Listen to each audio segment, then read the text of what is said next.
Beyond high-fashion glamour, one of Paris's greatest assets is its rich history, particularly its art of living and elegant gastronomy. That was exactly what I experienced on a sunny summer day in 2017, when I planned a delightful Parisian afternoon tea at Café Antonia, inside the historic and prestigious Bristol Paris, before continuing to the renowned Parisian tailoring house, Siffanelli, and say bonjour to my Parisian friend who worked at the boutique just across the corner of the street. Now it moved to Rue François I in the same arrondissement, from the hotel. It was the perfect arrangement, achieving two goals in one short stroll. I could enjoy both refined French gastronomy and exceptional Parisian menswear. The memory, however, has become more elusive over time, so when I recently came across the beautiful new coffee table book, titled Bristol Paris, an ode to the French Art de Vivre, it immediately rekindled that feeling and drew me back into the hotel's historic glamour, from past to present. Published by Flammarion in January 2026, and written by Laure Vertier, a French journalist and author known for her work on interiors and historic hotels, this sumptuous volume offers a graceful retrospective of this legendary Parisian palace and of the Hautecœur family's continuing commitment to preserving its refined legacy. Located on Rue du Faubourg Saint-Honoré, one of the most fashionable streets in Paris, renowned for its luxury fashion boutiques and the Élysée Palace, Bristol Paris traces its modern history to 1923, when the young entrepreneur, Hippolyte Jammet, acquired the property with the ambition of creating a hotel of exceptional caliber.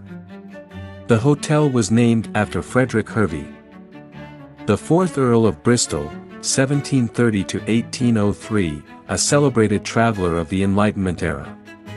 Conceived with a remarkable spirit of freedom, it quickly became a magnet for Parisian high society during the Roaring Twenties. Later, his son, Pierre Jammet, continued that tradition, welcoming artists, actors, and society figures to experience the discreet luxury and glamour of this fashionable Parisian establishment. One of the most memorable moments in the hotel's history was the celebratory dinner for Josephine Baker in April 1975, held in the Salon Castellane and attended by 250 distinguished guests, including Princess Grace of Monaco, Alain Delon, and Sophia Loren.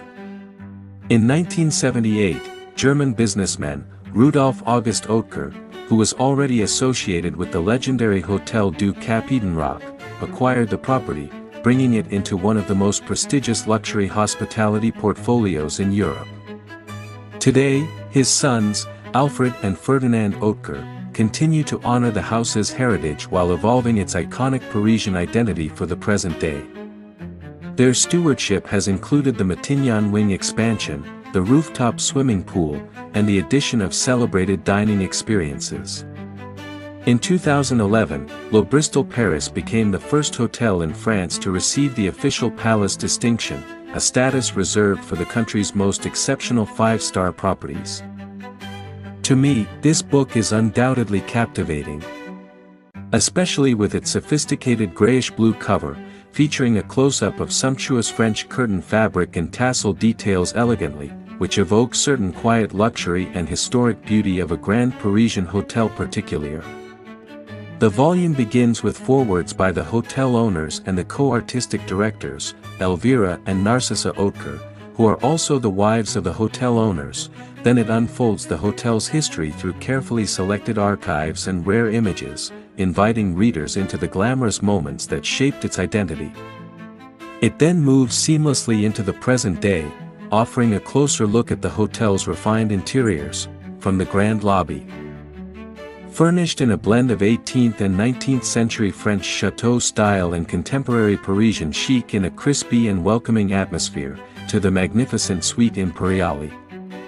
Designed in collaboration with esteemed French interior designer, Pierre-Yves Richon, the suite is presented as a Parisian art collector's apartment, with exquisite textiles, luxurious furnishings by skilled artisans, and distinctive decorative objects that bring together the one-of-a-kind French elegance, artistry, and a deeply Parisian sensibility. For anyone who appreciates classic French interior design, this copy can be deeply inspiring.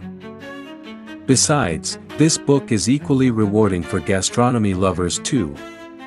Its pages on the hotels, cafes and restaurants take readers behind the scenes to meet the talented chefs and admire the artfully prepared French dishes and pastries, as well as the refined chinaware by historic French porcelain maker, Reynaud, and the precision of their table settings in a formal dining service. For those who admire French art de la table and elegant entertaining, these details are especially compelling.